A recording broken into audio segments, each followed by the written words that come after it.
Hindi natin may kakaila sa panahon ngayon, napakadami ng advanced power banks, lalo na sa 20,000 mAh plus segments. May handy, may fast charging, may display and monitoring, at kung ano-ano pa. And halos din lahat sila masasabi kong pricey. Naglalaro kasi ng 5,000 to 8,000 pesos yung presyo ng mga yon. At dyan papasok yung nakita ko na series ng power bank na di hamak na mas mababa yung presyo unlike sa mga nabanggit ko. At ito ang Benchon 20,000 mAh power bank series. Meron tayong 20,000 mAh na merong 100 watts output, meron ding 20,000 yung merong 165 output, at meron ding 27,000 mAh na merong 200 na output. And hindi lang yan, meron na rin fast charging support at iba pang mga features. And yung presyo, nasa 3,000 to 1,000 pesos lang ngayong nakasale. Pero syempre, hindi to perfect. At yan yung pag-uusapan natin sa video na to. Kaya kung interesado kayo, tara, pag-usapan natin. And simulan natin sa isang mabilisang unboxing. Bale, ito yung tatlong power bank para dun sa 20,000 mAh series natin. And then, unang-una, sa loob nito, makikita natin yung kanilang mga user manual. And then, sumunod naman dyan is yung kanilang mga storage pouch. Pero, merong kasamang USB Type-C to USB Type-C cable itong ating 20,000 mAh and 27,000 mAh. And then, dun naman sa bunso or sa maliit na 20,000 mAh, pouch lang yung meron tayo dito. And that's pretty much it. Ngayon naman, pag-usapan natin yung build and design. And simulan natin sa design. Pagdating dito, halos the same lang din ng design ng iba. Napaka pretty common. Meron tayong TFT display dito sa unahan, and then yung shape ng mismong power bank saktong-sakto lang, hindi ganun kalakihan at hindi din ganun katabaan.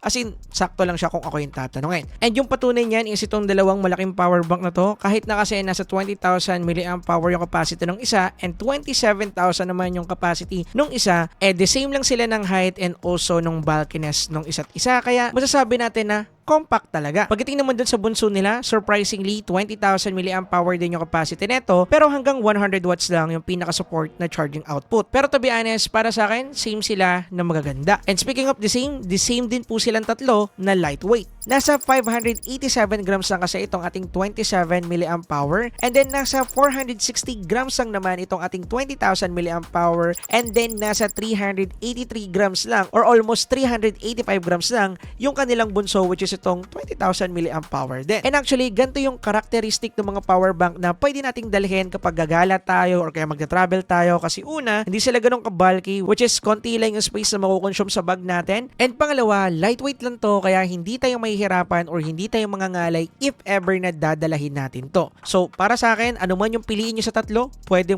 marirecommend ko. Pagdating naman sa build neto, based sa research namin, itong tatlong to, ginamitan daw ng aluminum alloy material casing. Pero base experience and also paggamit ko sa kanya, para sa akin may pagka-plastic yung casing neto. I don't know if this is a mixed material or layering material yung setup nila. Like may alloy dito sa loob niya pero yung front is plastic. Hindi ko ma-sure yan, pero base sa experience ko and also sa paghawak ko or paggamit dito sa power bank na to, masasabi ko na plastic yung unahang part nito. Pero ang kagandahan dyan, may heat resistant naman siya. So if ever na maiwan nyo to habang may sunog or kaya masunog man siya, hindi siya basta-basta sasabog at hindi din siya basta-basta masisira. And para naman sa mga mahilig mag-travel dyan, mapa-local or kaya international man yan, at sasakay kayo ng aeroplano, huwag kayong mag-alala dahil air travel friendly approved na po ito, kaya pwede natin silang dalahin na hindi mangangamba na sitahin, which is nice. Isa sa kapansin-pansin at isa din sa pinagmamalaking feature ni Benson dito sa kanilang power banks ay itong kanilang TFT display. And yung main reason, una, di gaya ng iba, mas malaki yung display nito, and pangalawa, di din gaya ng iba, mas madaming information na dinidisplay to. To be exact, meron tong 6 mode, meron siyang default standby mode, meron siyang charging mode na kung saan dinidisplay yung natitirang juice or charge ng power bank, and also makikita rin natin dito yung input wattage niya kapag charge natin siya, and also yung real time kung gaano katagal ito mapupull charge. Meron din tong discharge mode na kung saan pinapakita dito yung remaining capacity ng power bank. Makikita din natin dito yung output wattage ng power bank and also yung remaining time ng power bank bago siya malobat or maubos yung power niya. Meron din tayong specific real-time power output in input mode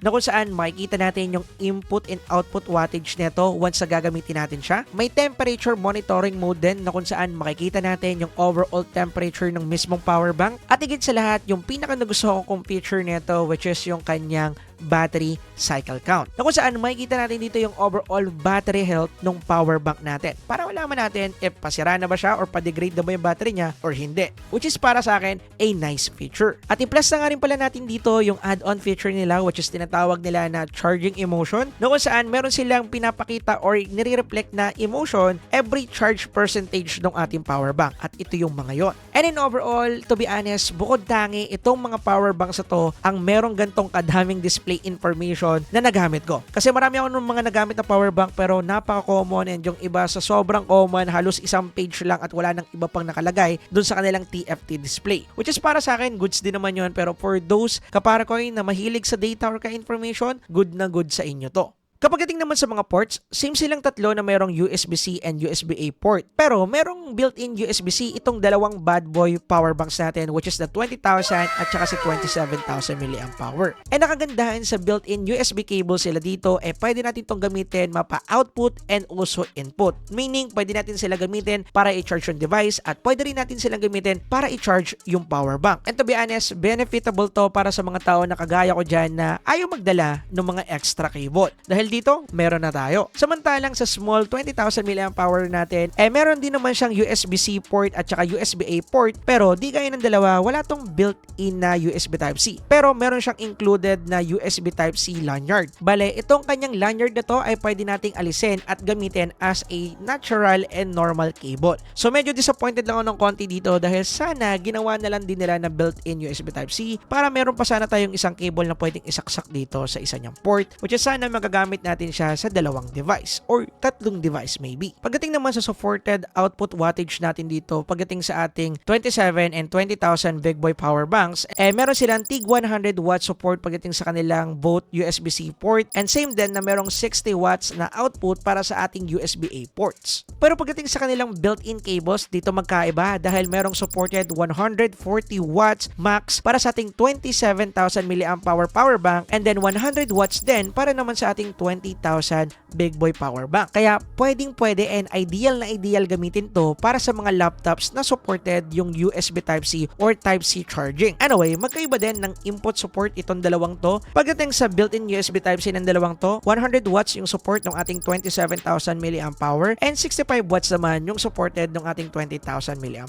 Pagdating naman sa kanilang USB-C port, meron namang supported 100 watts yung ating 20,000 mAh and then 65 watts naman para sa ating 20,000 mAh. Samantalang dito naman sa kanilang bunso which is the 20,000 mAh, meron naman tong 100 watts output and also 65 watts input para sa kanyang USB Type-C port and 22.5 watts naman na output para sa kanyang USB-A. And yes, same po itong tatlo na to na pwedeng gamitin sa laptops natin dahil supported nila yung 100 watts and yung isa naman ay supported yung 140 watts. Kaya pwede natin gamitin itong tatlo na to dyan sa mga laptops inyo if ever. Dahil ito rin yung ideal specs pagdating sa charging speed and also ideal specs pagdating sa capacity dahil nasa 20,000 po sila. Kaya hindi siya basta-basta malolobat. And yung kagandahan pa dito para sa ating 2 big boy power bank ay pwede nating pagsabayin yung cellphone or kaya tablet natin or kaya laptop natin kahit tatlo pa silang magkakasabay na i-charge sa dalawang power bank na to dahil supported niya po yon. Samantalang doon naman sa bunso, dalawang device lang kasi dalawang port lang yung available. Now, pagdating naman sa charging speed nito, actually maganda rin dahil meron na tong PD charging support which is the PD 3.0 and 3.1 which is the PD Plus charging protocol. Supported na rin nito ang UFCS charging protocol which is Universal Fast Charging Specification at kung ano-ano pa. Kaya syempre, tinesting ko yan dito sa mga available phones na meron sa studio para makita natin kung may bibigay ba nito yung charging protocol na gamit-gamit nila. And gusto ko nga lang din palang linawin na yung mga phone na itetesting natin dito is actually equipped ng PD charging protocol na customized. Bale, para hindi kayo mahirapan, ang best example ng mga sinasabi kong customized PD charging protocol is yung turbo charging ni Poco at fast charge charging protocol ni Tecno. Pero ito yung mga testing na ginawa natin. Tinesting namin sila sa mga Vivo phones at gumagana sila dito sa ating iQOO Neo 10 Pro. Tinesting ko rin to dito sa ating Red Magic 10 Air and yes, gumagana rin po ang kanyang fast charging support dito. And actually, this is good para sa mga gamers out there na merong Red Magic. Pwede nyo itong gamitin if ever nalalabas kayo or kaya maglalaro kayo outdoor. Tinesting ko rin to sa ating Tecno Povo 7 Ultra and yes, gumagana rin po yung ating charging protocol protocol dito. And ganoon din dito sa ating Infinix Note 50 Pro Plus. Pwede nating baguhin sa smart charging or kaya sa hyper charging. And gusto ko lang ding linawin na yung Tecno Fova 7 Ultra is naka-fast charging na rin po siya. Yan lang talaga yung icon niya. Tinry ko na yun sa ibang mga charger at yan pa rin yung lumalabas kahit na sa original charger neto. Pero nung tinesting ko siya sa Poco, which is the Poco F7 Pro, hindi lumabas sa kanya dito yung kanyang turbocharge na napapalabas yung iba. But nung chinek natin yung output wattage ng power bank, makikita natin dito na the same lang din yung binabato niya na wattage kagaya ng iba na nakapag-activate ng kanilang mga fast charging protocol. Kagaya ng sinabi ko kanina, customized speedy charging pa rin naman yung ginamit ni Poco and also ni Xiaomi sa mga phones nila. I don't know bakit hindi nila napapalabas yung icon which is the turbocharging, but kung makikita natin dito ay supported at gumagana pa din naman yung kanilang fast charging protocol. And yan mga kapare ko, yung mga phones na tinesting natin dito sa tatlong power banks na to. By the way, gusto ko lang din palang linawin na tinesting ko silang tatlo and kung ano yung performance nung isa, ganun din yung performance ng dalawa. So at the end of the day, yes, lahat po sila ay supported ng PD charging and halos po lahat ng mga phone na ginagamit natin supported na yung kanilang mismong charging protocol. Nakita naman natin sa testing. And para sa na-experience and also sa mga testing na ginawa namin dito, para sa akin, approve at okay ang power bank na to. Pero syempre, meron pa rin siyang mga limitations at mga needed yung malaman. Actually, yung una dyan is yung kanyang body, scratchable. By the way, nitpicks ko lang to, hindi siya actually cons. Dahil halos naman lahat ng mga power banks na ginagamit natin is nagkakaroon ng scratches or scratchable naman talaga. Pero meron ding mga power bank na merong mas better quality pagdating sa kanilang mga build na meron ng anti-scratch or scratch proof na sana nalagay nila dito. Pero for the price, just as I said, para sa akin, goods na to kung ako yung tatanungin. Pagdating naman sa kanyang charging speed, para sa akin pasado na, pero di hamak na meron pang mga power banks there na merong mas magandang charging protocol at mas advanced sa charging protocol kesa dito sa Vention 20,000 mAh series na to. But at the end of the day, base testing natin, iilang phone or halos isang phone lang yung hindi ko nakitaan na nag-activate yung kanilang fast charging dito sa power bank na to. But at the end of the day, iilang phone or base testing natin is iisang phone lang yung hindi nakapagbigay dito or nakapag-show ng fast charging icon niya habang gamit-gamit itong Vention power banks. Pero ganun pa man, gaya ng sabi ko, yung output wattage kung pagbabasihan natin, the same lang din kagaya ng iba na naka-equip or nakapag-activate ng fast charging. Anyway, kung gusto nyo nga palang mag-checkout neto, ilalagay ko sa pin comment section and also dyan sa ating YouTube affiliate at saka sa description na din para pwede nyo agad siyang mabili, lalo na ngayon na naka-sale to at mas mura yung presyo. Check nyo lang po dyan, for 1,000 to 3,000 pesos na price point, para sa akin, worth it bilhin to ngayong 2025 para sa gantong presyo. Anyway, dito ko natatapusan yung video. Kita-kita ulit sa susunod. Yun lang guys. Peace!